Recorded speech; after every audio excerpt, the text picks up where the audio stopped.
everything that you do in life is a choice between love and fear.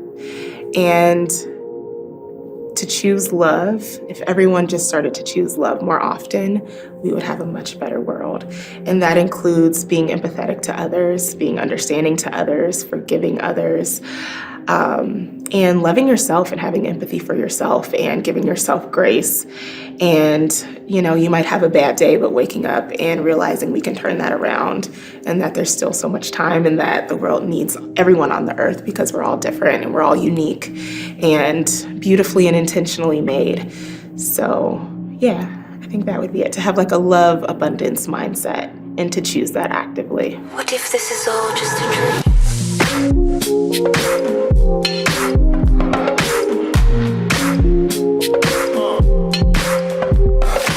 Hello, my name is ASHA Daniels, and I am the founder of ASHA AMA. I'm a fashion designer and an artist. I was born and raised here in the Queen City, Cincinnati, Ohio, and I currently live in Brooklyn. My exhibit is called AGAPE, which is an exhibit that explores Black people's identity and the power we would have if we could come together in true agape love. Okay, so agape is like the highest form of love. It's like a godly love. Like it's a love that forgives all, understands all. It's an empathetic love. It's like an everlasting love. And yeah, like a non-selfish love.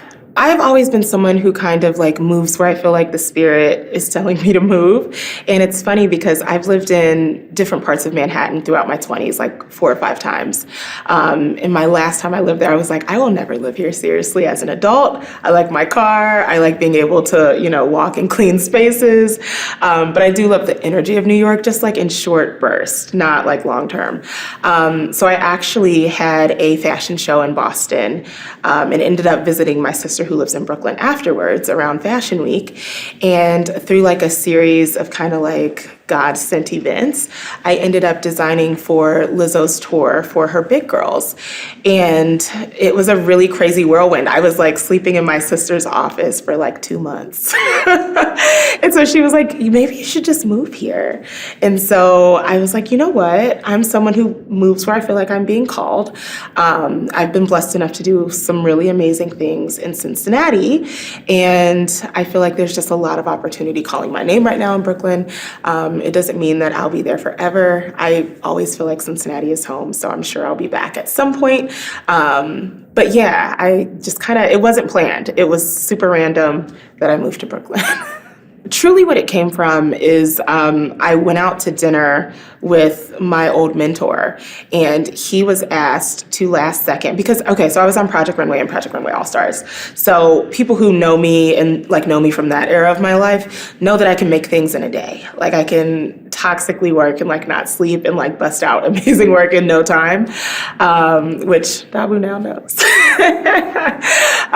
So he was asked originally to do it because a stylist that he had worked with like 15 years ago that he didn't even remember asked him to do it. And he had his fashion show coming up, and like a couple of pieces he was making for some drag queens. And he was like, I can't do it. Asha, can you do it? And I had a plane ticket for like 2 days after that dinner. And I was like, oh no, like I have some like things coming up in Cincinnati. And then I was like, no, like there's a reason, like this is an amazing opportunity. So there was like no way that I could say no. And I just didn't get on the plane, and I didn't sleep for like, a few weeks, and busted out some amazing work and then got some more work, and it kind of just like snowballed. So to be a grant recipient of ArtsWave's Black and Brown Artist Program is really meaningful to me. I feel like I'm always like in the zone of rush, what's next? That I never really get a chance to slow down and realize that I'm really like living my dream life. And I'm gonna get a little bit emotional, but this weekend alone was a great moment to slow down and say like, these are the things that when I was in college, I didn't even think were possible. I thought I'd have to work for someone else, doing someone else's work, working hard for someone else's namesake. And programs like what ArtsWave does in Cincinnati is just priceless because it allows artists like me who don't always get the platform and don't always get the shine for the hard work that they do to have an amazing stage to showcase their work and to have the funding to do it. You know, a lot of artists, they kind of like have 2-3 jobs, and I'm blessed enough to not. Like, this is what I do for a living. I get to create beautiful things, and I'm blessed enough to have support of amazing organizations like ArtsWave. So it's something that's definitely near and dear to my heart. I have a few amazing girls that I mentor. They're my interns, and I'm always like, you know, in a couple of years, this is going to be you. You're going to get this grant. You're going to do something amazing. I'm going to come to see your exhibit. So it's amazing that they're building into what's going on here now in Cincinnati, but also I know that they'll be here for future generations, and we need more of that. So for the past 3 years now, I've been doing a series, right? And to kind of give you some backstory, and I'm going to say long story short, but it's going to end up like a long answer, right? So I originally did Negro Solstice in the year 2020, and that was a collection I did as the Taft Museum's Duncanson Artist in Residence. And that was an answer to this question that I was having, and I feel like a lot of people were having at the time, of like, what is the meaning of like all of this craziness that's going on in the world? I felt like every time I hopped on Instagram, there was a news story about a Black person being murdered by a police officer. We had the pandemic, and it just kind of felt like biblical, right? And like, you know, you hear about like things that happened that were crazy back in the day, and you're like, oh, like, I feel like you get so used to craziness. It's like, is it the crab or the frog that they boil? And it's like, you don't realize you're being killed until it's happening. And so I was kind of having that moment of like, this feels like a meaningful moment in time, and I can't really piece together the greater meaning of what it is. And so my brother actually watched Beyonce's Black is King with me, and I was kind of picking his brain. I'm like, what do you think the meaning of 2020 is? And so he pointed me to this scripture, and the scripture basically talked about God's people. And the scripture basically like listed out a bunch of curses against God's people. And he's like, now who does that sound like? And I'm like, it sounds like us, honestly. Like, Black people in America, we don't know who we are. We don't know how great we are. We don't know our power. We don't know just how great we are and like how much we have this like unique ability to love and to create and to forgive, especially Black women. So my first collection, Negro Solstice, was about Black identity in the crazy times that were going on. And so last year I showed at the CAC and the Cincinnati Art Museum, and my collection was called New Moon. And so that was specifically speaking to the qualities of Black women and how this world has kind of gotten into this crazy, ugly place, and what it would look like if we led, or if the world reflected the qualities that I see in the Black women that I love. And so those qualities are love and forgiveness. And, you know, I feel like as a Black woman, we will go in the bathroom and cry when we're having a hard day, but we can still put other people first, and we can still put a smile on people's face. And I would just love to see what the world would look like from that lens. So that's what New Moon was about. And then that brings us to AGAPE. And obviously this theme of like love and healing is kind of woven throughout all three of these collections.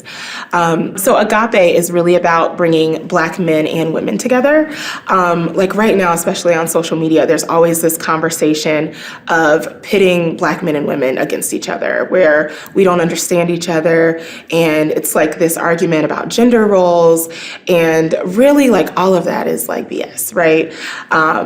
And this collection is about how the world has really like separated us from our identity, and our greatness and our love, and has kind of like made us in this haze of like we're against each other, and what it would look like for us to come together and how powerful that would be. What I love about being an artist who works in fabric and fashion is that, to me, like, fashion is the oldest art form, right? And fashion is healing. Like, fashion can create an identity. It can tell me who you are. It can tell me who you hope to be. It can tell me how you're feeling. It can tell me that you're in a funk and you're trying to get yourself out of a funk. Back in the pandemic, I was like probably one of the few people that still would put on makeup and do my hair and do my nails and like have a good outfit and wear heels. And some people were like, why would you do that? We're wearing sweatpants. We're just relaxing. And I'm like, well, fashion is healing. Like, it makes me feel better about what's going on. And so for this collection in particular, I think that clothing can really like dictate the future, or at least it can like manifest a future that doesn't exist right now.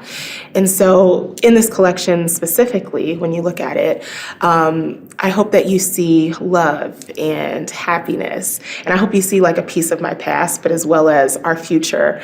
It's highly inspired by my parents, who was blessed enough to have like a front row seat to true love growing up. And in the Black community, that can be, like a hard thing. Like the older I get, and it's not even just in the Black community, like truly everywhere. Now that I'm 35, I like look at people's parents that I grew up watching, and I look at like, just people that I know that are in relationships. And there's really like, I don't see a lot of great love. And like my parents, they have great love. So they're always like in the DNA of the design of what I create. And for this collection specifically, it's gonna feel like the 70s. There's like a green on green outfit that reminds me of my dad when he met my mom. And like I see the old pictures of when he had his afro and his bell bottoms and his high-waisted pants, and he just was so happy like meeting my mom. There's elements of my mother. So it's soft and it's drapey and it's goddessy, and it's got this just kind of like Diana Ross, Claire Huxtable element to it. There's elements of my grandmother, like the front piece that you'll see when you walk into the exhibit. It's got this foiled print on it, and it looks like my grandmother's wallpaper. So it's like elements of my past, but also like where I want to see us go. Yeah, so I love to design within Afrofuturism. And I love that what I create always has a feel of like a vintage element to it, but also a futuristic element. So I'm always drawn to bright colors and like foils and chrome colors, gold, silvers. I love to print mix. I love just like anything bright, flashy, like attention grabbing. So you'll see that in this collection as well. You'll see like sequins mixed with vinyl, mixed with like foiled organza. So yeah, I like loud in your face, but also like in a way, I feel like even though these colors are probably kind of jarring and like shocking, it still feels like home. Like it still feels like love and, warmth. One of my favorite pieces, because it just reminds me of my dad, is there's a pair of high-waisted green sequin pants with slits so that you can see your shoes, because I always love a shoe. And it's got a green vinyl top. And I just love that look because it's just like, it's so flashy. It reminds me of my dad. Like even though, and this is an element that you'll see when I do my fashion show in the fall, but it's a collection that women can wear, but also men can wear. And so a lot of it to me looks like Earth, Wind, and Fire. Like it looks like things that they would actually wear. And that's like one of the cool places that my dad took my mom when he first met her, was to an Earth, Wind, and Fire concert.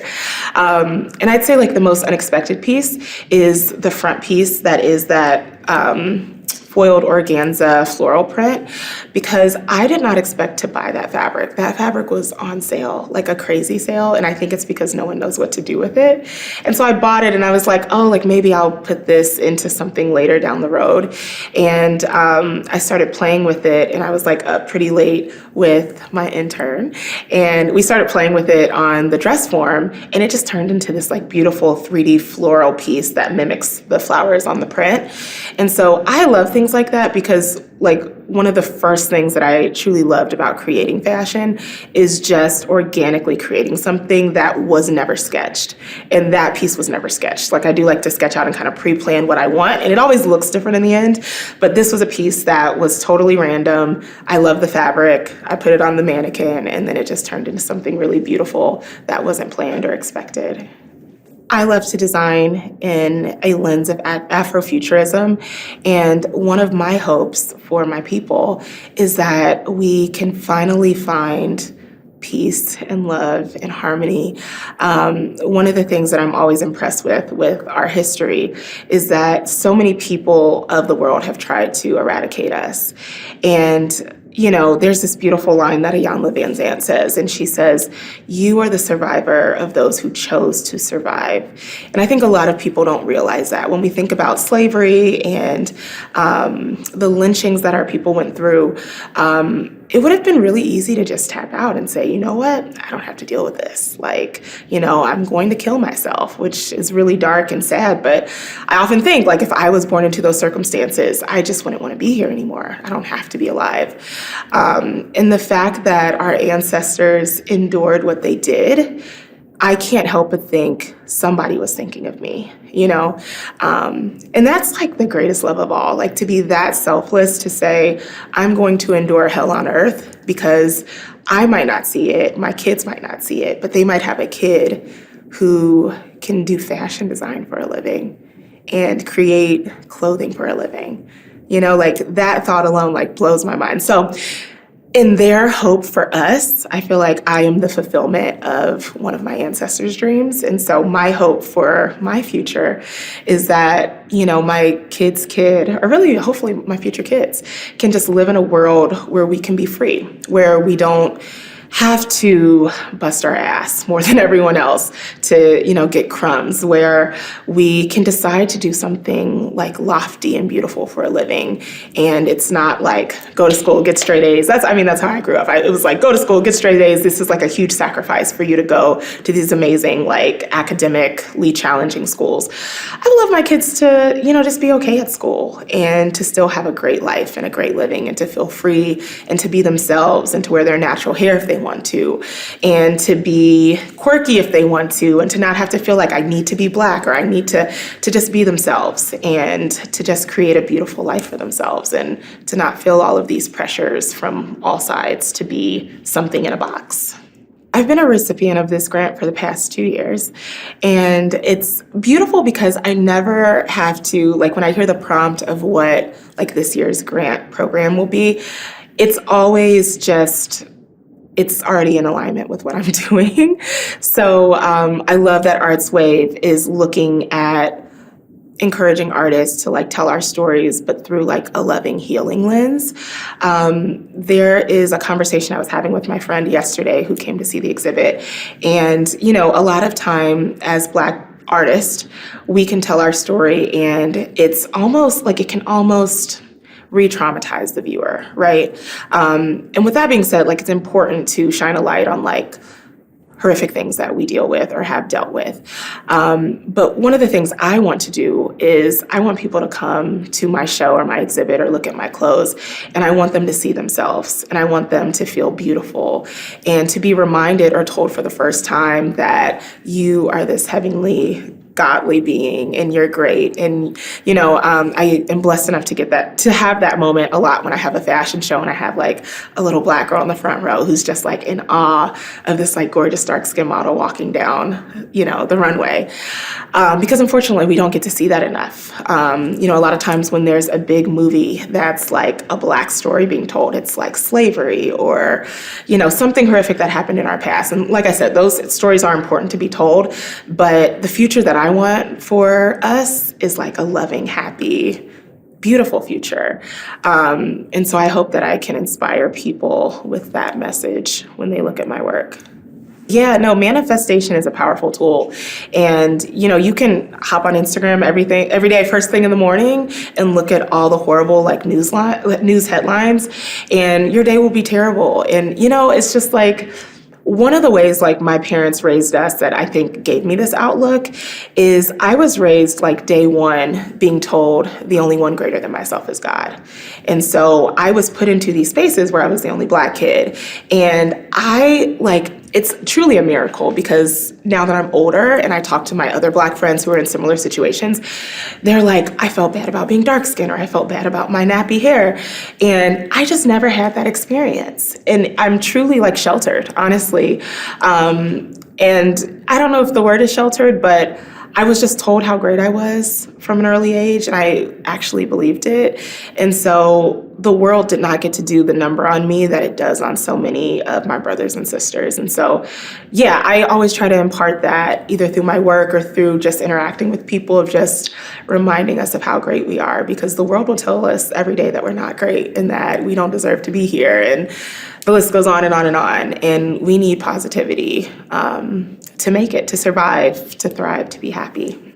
So my truth that is being expressed through my collection, AGAPE, is that I am a powerful force of love, and I have the power to manifest the future that I want for myself and for my people and for the greater world, and that I belong in a position of leading by example, and that the qualities of mine that get overlooked by the greater world, the way that I can love and forgive and be understanding and empathetic and show up for other people even when my life is falling apart, those are qualities that reflect God, and I think that should be celebrated.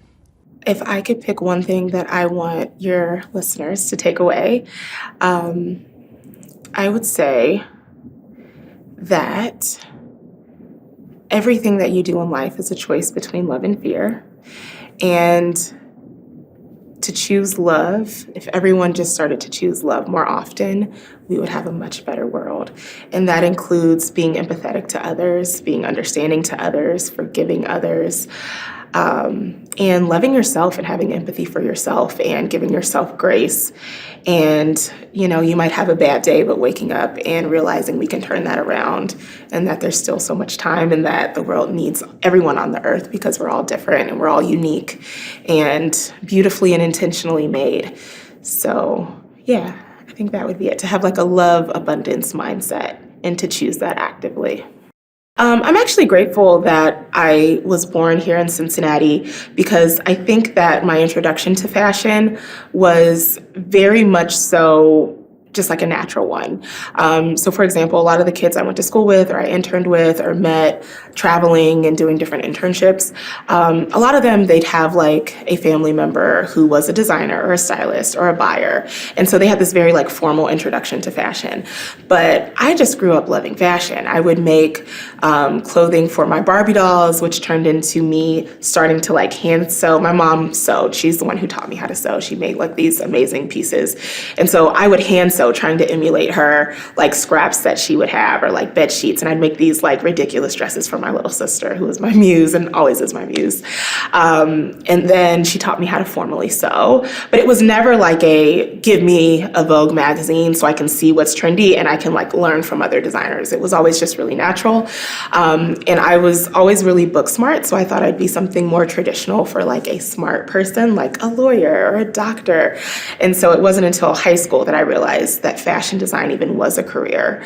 So kind of what I was talking about earlier, that's one of my hopes for the future, is that young Black kids will know that there are these amazing career opportunities and they can have fun for a living. So yeah, it wasn't until I got into high school that I realized I could be a fashion designer for a living. And I think my roots in Cincinnati made me have this organic approach to fashion. And so when I did get into college for fashion at DAP, I would like think in shapes and like I'm highly inspired by the architecture in Cincinnati and like Union Terminal. And so I think architecturally and like in shapes, and that's how I made that piece with the roses that I was telling you about. So I always think of like my design process is I usually think of an end shape that I want to create. And I realized in college, like a lot of my professors were like, well, why don't you think through like how you're going to make it first? And I'm like, no, I want to make this crazy cool shape. And so it made my life harder, but I think it also gave me a really unique way of designing where I can come up with these crazy, amazing shapes that aren't exactly like easy to pattern make. And so, yeah, I think once again, coming from Cincinnati, I was always really unassuming when I'd be in these positions, interning for these like major couture brands. People were like, oh, she's from Cincinnati. She grew up on a farm. Like she's not, I can be friends with her because she's not a threat to me and she's not going to be the best person in the room. And so, yeah, it made me really unassuming. And a lot of times I am the best in the room, So I think that being from Cincinnati, like gave me that humble approach to design, and realizing that like, now that I'm in a position of power in my career, I never want to work with anyone and make them feel small or belittle them, because I had those experiences. So if I'm in charge of the room, we're going to work toxically, but I'm going to make sure everyone's good. We're having a good time. Everyone feels seen. If you need to take a nap, like those experiences made me realize the way that I want people who experience fashion through me to have their initial experience. So yeah. Now, I have lived in like all the major cities. I have been on TV. Like I know what I'm talking about here. And people like scoff when I say this who aren't from, or even people from Cincinnati scoff when I say this.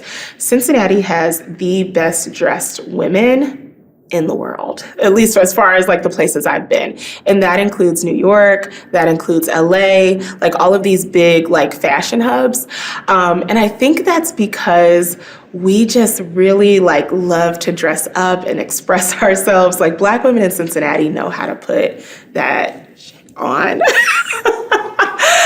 When I go out in New York or when I've gone out in LA or San Francisco or Oakland, I am always gagged to see that like I am the best dressed person by a long shot. And when I come back home to Cincinnati, like I love just like outfit people watching and like seeing how extra we are. And like, perfect example, when the Bengals went to the Super Bowl 2 years ago, I think it was 2 years ago, but I went to Copa to like watch the game and celebrate.